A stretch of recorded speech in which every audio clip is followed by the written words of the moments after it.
नमस्कार साथियों, चैनल हिंदी विषय एवं साहित्य में आप सभी का पुनः हार्दिक अभिनंदन है।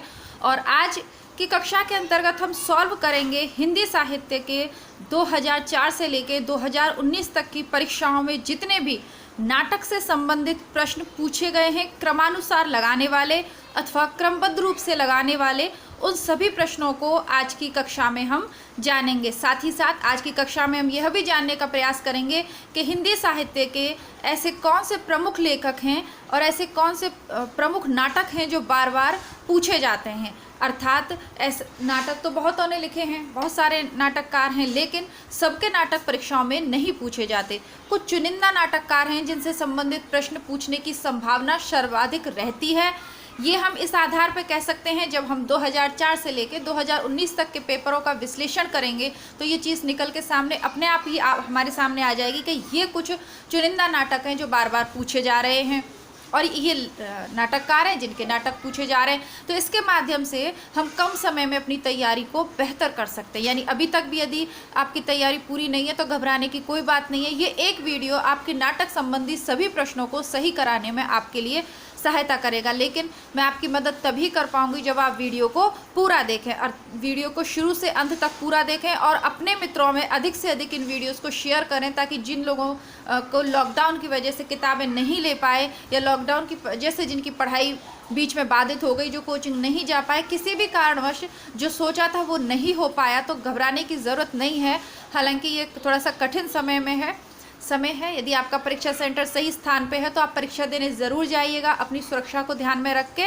और घबराने की बात नहीं है, छोटे छोटे से ये कुछ क्वेश्चंस हैं जैसे कि पुराने पेपर हैं, ये इनको आप करिए। स्थापना और तर्क वाले 10 वीडियो उपलब्ध हैं, वो करिए। और ये थोड़े थोड़े करके प्रतिदिन मैं आपके लिए कुछ प्रश्न तैयार कर रही हूँ, इन्हें आप कर लीजिए, बहुत अच्छे से आपका पेपर हो जाएगा। आइए शुरू करते हैं हमारा वीडियो। और बहुत छोटा सा वीडियो रहेगा। उपन्यास सर्वाधिक कठिन टॉपिक था उपन्यास, क्योंकि वो बहुत ज़्यादा थे संख्या में, इसलिए सबसे पहले करवा दिए। नाटक आपको बहुत ज़्यादा कठिन नहीं लगेंगे। सबसे पहले बात करते हैं 2005 में जो पूछे गए थे उनके विषय में। तो 2005 में पूछे गए थे अंधेर नगरी, अंधा युग, संसद से सड़क तक और मगध। अंधा युग एक गीति नाट्य है, संसद से सड़क तक यह एक काव्य है धूमिल का। मगध यह भी एक काव्य है, किसका? श्रीकांत वर्मा का। संसद से सड़क तक काव्य संग्रह है पांडे सुदामा धूमिल का, है ना।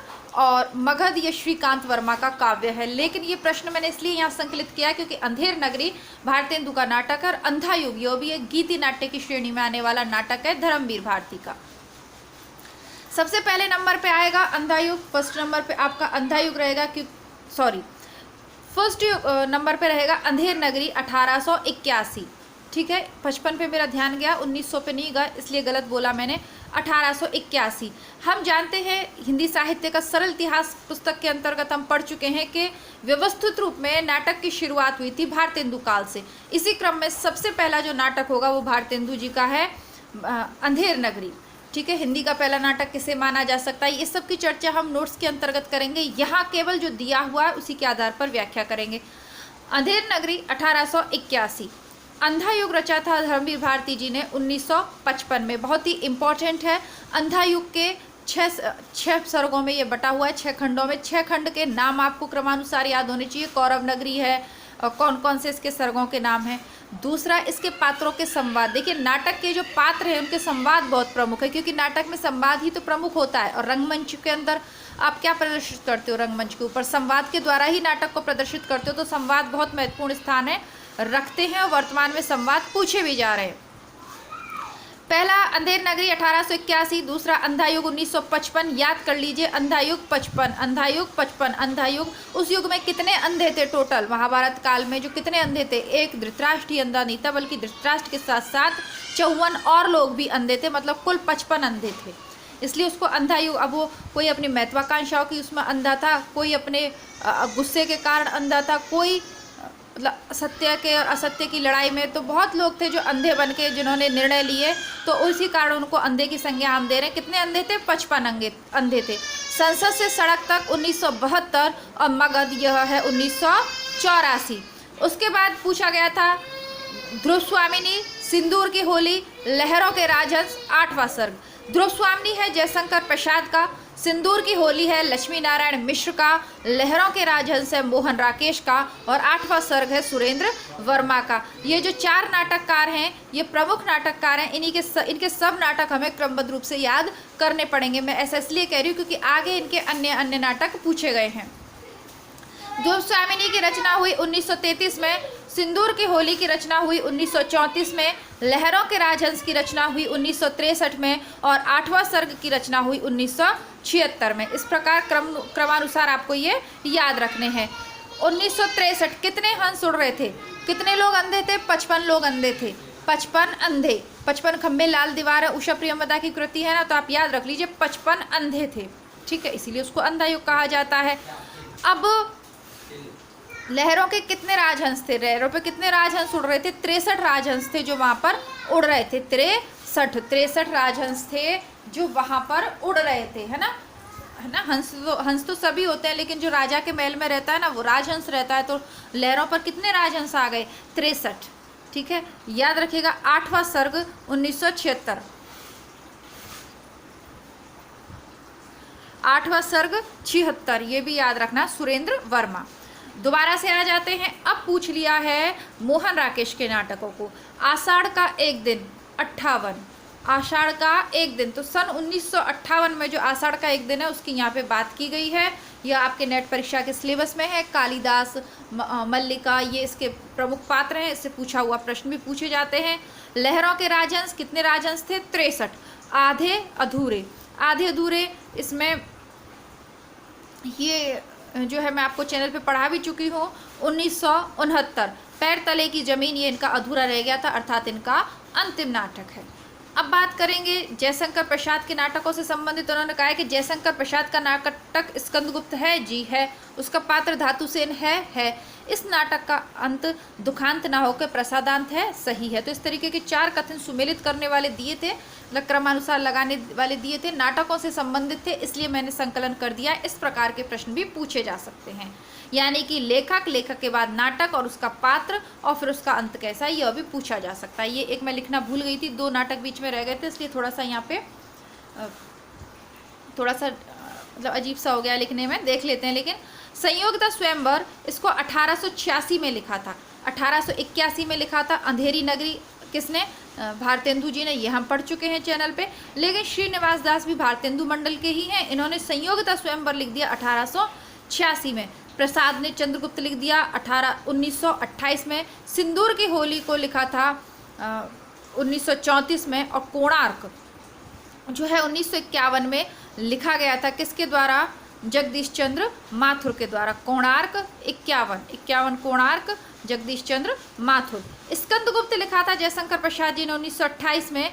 पहला राजा यह जगदीश माथुर का है, जिनका कोणार्क है, उन्हीं का है पहला राजा, 1959 में लिखा गया था। बकरी सर्वेश्वर दयाल सक्सेना का 1974 में लिखी गई। और कोर्ट मार्शल यह स्वदेश दीपक की रचना है, 1991 में रची हुई थी। आगे देख लेते हैं। कोमल गांधार यह नाटक है 1982 का, शंकर शेष का। मुक्ति का रहस्य 1932 लक्ष्मी नारायण। कर्फ्यू 72 में लिखा था लक्ष्मी नारायण लाल ने। देखिए, मुक्ति का रहस्य लिखा है लक्ष्मी नारायण मिश्र ने 32 में, और 1972 में लक्ष्मी नारायण लाल ने लिखा है कर्फ्यू। माधवी लिखा है 1955 में भीष्म साहनी जी ने, और द्रौपदी लिखा है सुरेंद्र वर्मा ने 1972 में। आगे चलते हैं। 2007 में पूछा है विद्या सुंदर 1868 में लिखा है हरिश्चंद्र जी ने, और ये इनका पहला और शायद मौलिक नाटक है ना, क्योंकि अंधेर नगरी 1881 में, ये इन्होंने 68 में लिख दिया विद्या सुंदर। फिर ध्रुव स्वामिनी लिखा गया है, ध्रुव स्वामिनी लिखा है 1933 में। देखिए 1833 तो हो नहीं सकता क्योंकि प्रसाद जी का नाटक है 1933 में। आधे अधूरे लिखा गया है 59 में। देखिए आधे अधूरे 969, आधे अधूरे 969, इस तरीके से कर लीजिएगा। और राम की लड़ाई ये लक्ष्मी नारायण लाल ने लिखा है 1979 में, ठीक है। लक्ष्मी नारायण मिश्र पहले हैं काफ़ी, यानी 32 के करीब रचना कर रहे हैं, और ये जो लक्ष्मी नारायण लाल हैं ये 70 इसके दशक में रचना कर रहे हैं, कर्फ्यू और राम की लड़ाई, ठीक है। लक्ष्मी नारायण लाल के नाटक पूछ लिए हैं 2007 में। मादा कैक्टस है इनका 1959, अंधा कुआं 1955, बलराम की तीर्थ यात्रा 1983 और कलंकी 1959। फिर इन्होंने पूछ लिया है प्रसाद जी के नाटकों को 2008 में, चंद्रगुप्त 1931, ध्रुव स्वामिनी 1933, सज्जन 1910 और प्रायश्चित 1913। फिर आगे चल के 2009 में पूछ लेते हैं भारत दुर्दशा 1880।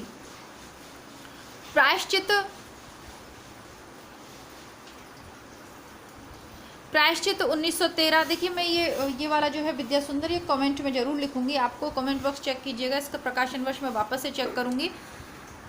प्रायश्चित है 1913, देखिए यहाँ पे याद कर लीजिए, प्रायश्चित 1913, यहाँ पे 1913। अंधा युग में कितने अंधे थे? 55 थे, 55 है। कोर्ट मार्शल कब हुआ था?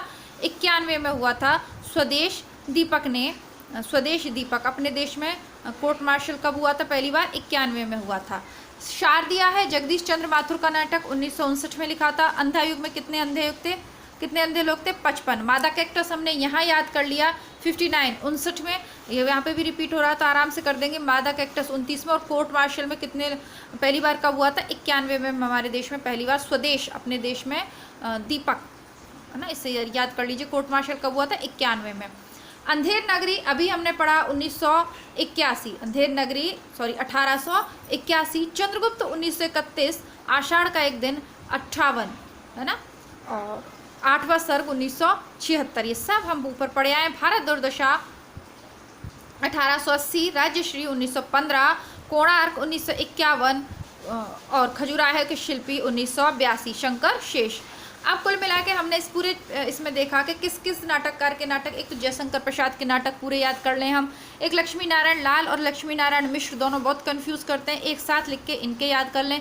सुरेंद्र वर्मा के याद कर लें, जगदीश माथुर के याद कर लें, मोहन राकेश के कर लें। इस प्रकार ये 5-6 जो नाटककार हैं इनके यदि कर लेते हैं तो हमारे ये सारे प्रश्न आराम से क्रमबद्ध वाले नाटक से संबंधित हो जाएंगे। बहुत ज़्यादा नाटक में आपको परेशानी नहीं आएगी। ठीक है, अभी तक यदि आप वीडियो देख रहे हैं, लाइक नहीं किया है, वीडियो को लाइक कर दीजिए ताकि आप ही जैसे अन्य लोगों तक ये वीडियो पहुंचे, और आप लोग अपने मित्रों तक इसे शेयर कीजिए ताकि थोड़े से विद्यार्थी ज़्यादा चैनल से जुड़ें, तो थोड़ा सा मेरा भी उत्साह वर्धन हो कि हाँ इतना हाथ से बना के आपके लिए नोट्स तैयार कर रही हूँ, तो हाँ अधिक से अधिक लोगों को लाभ पहुँच पा रहा है, कुछ विद्यार्थी लाभान्वित हो रहे हैं, ये जान के थोड़ी सी अच्छा लगेगा। और आपका और हमारा ये यूट्यूब परिवार जो धीरे धीरे बढ़ रहा है, खिसक रहा है अभी, वो भी थोड़ा सा जल्दी बढ़े, अच्छा सा हमारा एक यूट्यूब परिवार बने, ऐसी आशा है मेरी। तो आप लोग इनको शेयर कीजिएगा, वीडियो को लाइक ज़रूर कर दीजिए, चैनल को सब्सक्राइब नहीं कर रखा है, पहली बार वीडियो देख रहे हैं तो सब्सक्राइब कर दीजिए। और हाँ, मैं जो डेली वीडियोस डाल रही हूँ इसके अलावा प्लेलिस्ट को आप चेक करते रहिए, वहाँ से पुराने पेपर और जो कुछ भी मटेरियल है जो आपने अभी तक नहीं पढ़ा है वो विषय सामग्री आप वहाँ से पढ़ते रहिए। आगे देखते हैं 11 में क्या पूछते हैं। भारत दुर्दशा हम जानते हैं 1880। स्कंद गुप्त 1928, कबीरा खड़ा बाजार में बहुत ही प्रसिद्ध है। भीष्म साहनी जी का 1981, कहे कबीर सुनो भाई साधो, ये नरेंद्र मोहन ने लिखा है 1987 में। सुरेंद्र वर्मा के नाटक पूछ लिए गए हैं। द्रौपदी 1972, 8वां सर्ग 1976, छोटे सैयद बड़े सैयद 1982 और शकुंतला की अंगूठी 1990। जैसा कि मैंने कहा सुरेंद्र वर्मा के सारे नाटक हमें याद होने चाहिए। चंद्रावली ये जयशंकर प्रसाद जी का 1876 और स्कंदगुप्त है 1928, बार बार रिपीट हो रहा है ये देखिए। और झांसी की रानी 1948, ये लक्ष्मी नारायण लाल का है, नहीं ये लक्ष्मी नारायण लाल जी का नहीं है। और आगे देखते हैं कबीरा खड़ा बाजार में 1981। फिर दोबारा से प्रसाद के नाटकों को पूछ लेता है। राजश्री 1915, अजातशत्रु 1922, चंद्रगुप्त 31, ध्रुव स्वामिनी 33, अजातशत्रु के अलावा तीनों हम ऊपर पढ़े आए हैं। फिर वापस से 12 में पूछ लेते हैं। राजश्री 1915 लगातार रिपीट हो रहे हैं। विशाख दत्त, इसको मैं लिखना भूल गई हूँ और मुझे इसका नहीं पता है, इसको मैं लिख दूंगी अभी कमेंट बॉक्स में, मैं इसको लिख दूंगी, थोड़ा सा मैं ये भूल रही हूँ। और अजातशत्रु 1922 और स्कंदगुप्त 1928। द्रौपदी सुरेंद्र वर्मा का है 1972, कथा एक कंस की 1976, दया प्रकाश सिन्हा। कबीरा खड़ा बाजार में 81 और कोर्ट मार्शल कौन सी सन में हुआ था पहली बार इंडिया में? 91 में। मादा कैक्टस 1959, सूखा सरोवर 1960, मिस्टर अभिमन्यु 1971 और कर्फ्यू यह हुआ था 1972 में। इस प्रकार हम देख रहे हैं कि ये जो सारे के सारे लगभग वही हैं जो बार बार रिपीट हो रहे हैं। नहुष गोपाल चंद्र जी का है जो भारतेंदु जी के पिता थे। 1859 अंधेर नगरी 81, ध्रुव स्वामिनी 33, रक्षाबंधन हरिकृष्ण प्रेमी का है 1934 में। भारतेंदु के पूछे हैं भारत दुर्दशा 1880, नील देवी 1881, अंधेर नगरी 1881, सती प्रताप 1882। अब गीति नाट्य पूछे हैं और ये भी एक प्रश्न बन सकता है कि कौन से गीति नाट्य हैं अथवा नहीं। मत्स्य गंधा उदयशंकर भट्ट का 1937, अंधायोग 1955, एक कंठ विश्वाई 1963 दुष्यंत कुमार और अग्निलीक 1976 भारत भूषण अग्रवाल। ये सभी गीति नाट्य हैं। इसके अलावा अगर ऑप्शन में कुछ दूसरा लिखा और पूछा हो कि कौन सा गीति नाट्य नहीं है तो उसको आप लिख सकते हैं। विष्णु प्रभाकर के नाटक पूछे गए डॉक्टर 1958, युगे युगे क्रांति 1959, टूटते परिवेश 1974 और सत्ता के आर पार 1981। ठीक है, ये देखिए मुझे तो इनको बार बार लिखना इसलिए ज़रूरी था क्योंकि सन के हिसाब से, पुराने पेपर के हिसाब से मैं आपको करवा रही हूँ, लेकिन आपको ये बार बार नहीं लिखने हैं। एक छोटा सा एक पेज पे आप लिस्ट बना लीजिए। कर्फ्यू एक बार लिख लीजिए, कबीरा खड़ा बाजार में, कोर्ट मार्शल, डॉक्टर, बस एक लिस्ट बनाइए और जो रिपीट हो रहे हैं बार बार उनको रिपीट ना करके बस एक बार में लिख के याद कर लीजिए। ये आप 15-20 के करीब ही होंगे, इसी से आपकी पूरी तैयारी हो जाएगी नाटकों की। जून 2015 में पूछते हैं डॉक्टर, जो कि पिछले में रिपीट हुआ है 1958, कर्फ्यू 1972, कबीरा खड़ा बाजार में 81 और कोर्ट मार्शल 91। फिर भीष्म साहनी जी के पूछ लेते हैं दिसंबर 2015 में, हानुश 1977, माधवी 1985, मुआवजा 93 और आलमगीर 99। इसका सीधा सा ट्रिक मैंने आपको बता दी थी। हाँ कबीरा मामू रंग दे बसंती आलमारी, हाँ से हानुश, कबीरा मामू से कबीरा खड़ा बाजार में, माँ से माधवी, मुँह से मुआवजे, रंग दे बसंती से रंग दे बसंती चोला, आलमारी से आलमगीर। ठीक है, हाँ कबीरा मामू रंग दे बसंती आलमारी, ये इसकी ट्रिक है। सन याद भी ना रहे तो लिख सकते हैं। बाकी कबीरा खड़ा बाजार का सन और माधवी का सन आप याद ही रख लीजिए, 81 और 85। महिला नाटककारों की चर्चा करते हैं। बिना दीवारों के घर, मनु भंडारी 1965 में बोलती है ये बात। ठहरा हुआ पानी शांति मेहरोत्रा का है जो 1975 में लिखा। जो राम रचि राखा मृणाल पांडे का है जो 1981 में उन्होंने लिखा था। और नेपथ्य राग को थोड़ा ध्यान से पढ़िएगा क्योंकि ये 2004 में की प्रसिद्ध रचना है, मीरा कांत जी द्वारा यह लिखी हुई है। आगे बढ़ते हैं। त्रिशंकु ये 1973 में लिखा था बृजमोहन शाह ने। विश्ववंश लिखा था 1999 में राजेंद्र जैन ने। आला अफसर लिखा था मुद्रा राक्षस ने 1979 में। और भूख आग है ये कृष्ण बलदेव जी ने लिखा था 1998 में। 2016 में पूछा गया कोणार्क 1951 में लिखा था जगदीश चंद्र माथुर ने। नारद की वीणा 46 में लिखा था लक्ष्मी नारायण मिश्र ने। अंधा कुआं लिखा था लक्ष्मी नारायण लाल ने 55 में। और बकरी 1974 में लिखा था सर्वेश्वर दयाल सक्सेना ने। ये सभी रिपीट हुए हैं, अब वापस से नहीं बताऊंगी मैं। अब कबीरा खड़ा हाँ कबीरा मामू रंग दे बासंती आलमारी, इसी के आधार पर आप ये वाला हानुश वाला लगा लेंगे। अब आते हैं अंधा कुआं, यहाँ पे भी पूछा है, यहाँ पे भी रिपीट हुआ है। 1955 में अंधा कुआं, बकरी 1974, एक तारे की आंख मणि मधुकर द्वारा लिखा गया था 1980 में। और कोर्ट मार्शल हुआ था 91 में। आगे बढ़ते हैं। हरिशंकर प्रेमी इनके जो नाटककार हैं इनको जन्म के आधार पर लगाना था। सबसे पहले हरिकृष्ण प्रेमी आएंगे जो कि 7 में जन्म लेकर 74 तक जिए। फिर भीष्म साहनी जो 15 में जन्म लेकर 2003 तक जिए। फिर मोहन राकेश जी आएंगे जो 25 में जन्म लेकर 72 तक जिए। फिर शंकर शेष आएंगे जो 33 में जन्म लेकर 81 तक जिए। ये इनका क्रम है। हरिशंकर प्रेमी, भीष्म साहनी, मोहन राकेश और शंकर शेष। द्रौपदी वापस से सुरेंद्र वर्मा का नाटक पूछा है और ये सभी सुरेंद्र वर्मा के नाटक हैं। द्रौपदी 1972, 8वां सर्ग 1976, रति का कंगन 2010 और एक दूनी एक यह 1987। अब नाटक के कथानक में कुछ दृश्य सूचक होते हैं। 5 प्रकार के दृश्य इस कथानकों का सही अनुरूप है। विष्कंभक, प्रवेशक, चूलिका, अंकांश और अंकावतारिये। इस तरीके के प्रश्न पूछने की एक पद्धति सी अभी वापस से चल निकली है, थोड़ा ध्यान से देख लीजिए। विष्कंभकम, उसके बाद प्रवेशक, फिर चूलिका, फिर अंकांश और फिर अंकावतार।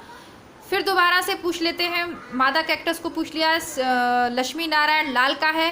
द्रौपदी 1972 में लिखा है, यह सुरेंद्र वर्मा का है। सिंहासन खाली यह सुनील कुमार सिंह का है। और एक और द्रोणाचार्य यह शंकर शेष का नाटक है।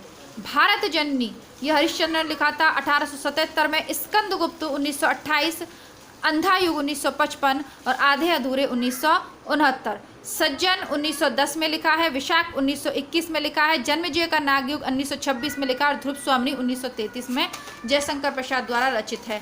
बहुत ही कम नाटक हैं जो आपको याद करने हैं। सुरेंद्र वर्मा का है सेतुबंध 1972 में लिखा है। 8वां सर्ग 1976 में। एक दूनी एक 1987 में। रति का कंगन 2010 में। अंधायुग नाटक के अंक शीर्षकों का सही अनुक्रम है। ये देखिए यहाँ सिर्फ 4 दिए हैं लेकिन टोटल 6 के 6 आपको याद होना चाहिए। पहला है कौरव नगरी, दूसरा है पशु का उदय, और उसके बाद के आप देख लीजिएगा। लेकिन यहाँ जो पूछे थे उसमें था अश्वत्थामा का अर्धसत्य और गांधारी का शाप। सुरेंद्र वर्मा के नाटक पूछ लिए दोबारा से, द्रौपदी 1972, 8वां सर्ग 76, शकुंतला की अंगूठी 90 और रति का कंगन 2010। फिर भीष्म साहनी के पूछ लिए हैं, हाँ कबीरा मामू, रंग दे बासंती अलमारी। बस इतनी सी ट्रिक है, आपको याद करनी है। छोटा सा प्यारा सा वीडियो है, बस इतने ही क्वेश्चन है, नाटक से बहुत ज़्यादा नहीं पूछे गए हैं, और जो पूछे गए हैं वो लगभग रिपीट होते हुए पूछे, बता दिया। वापस से रिपीट कर देती हूँ। सुरेंद्र वर्मा के नाटक देख के जाने हैं, लक्ष्मी नारायण लाल, लक्ष्मी नारायण मिश्र के देखने हैं, जयशंकर प्रसाद के देखने हैं, विष्णु प्रभाकर के देखने हैं, मोहन राकेश के देखने हैं। ठीक है, इनके नाटक देख जाइए। जगदीश चंद्र माथुर जी के देखने हैं, इनके नाटक देख जाइए, काम हो जाएगा आपका। भीष्म साहनी को तो देखना है ही। और धर्मवीर भारती का अंधा युग ज़्यादा पूछा जाता है, बाकी आप देख जाइएगा, इसी से काम हो जाएगा। आशा करती हूँ छोटा सा प्यारा सा वीडियो आपको पसंद आया होगा। कमेंट बॉक्स में ज़रूर लिखिएगा। परीक्षा की तैयारी कैसी चल रही है ये बताइएगा आप मुझे कमेंट बॉक्स में लिख के। क्या मेरे वीडियोस आपकी कुछ हेल्प कर पा रहे हैं तो भी मुझे बताइएगा, और इस कम समय में आप क्या तैयार करना चाहते हैं ये भी लिख सकते हैं। बाकी अपने मित्रों तक शेयर ज़रूर से ज़रूर करें। नमस्कार, धन्यवाद। मिलते हैं कल एक नई वीडियो के साथ।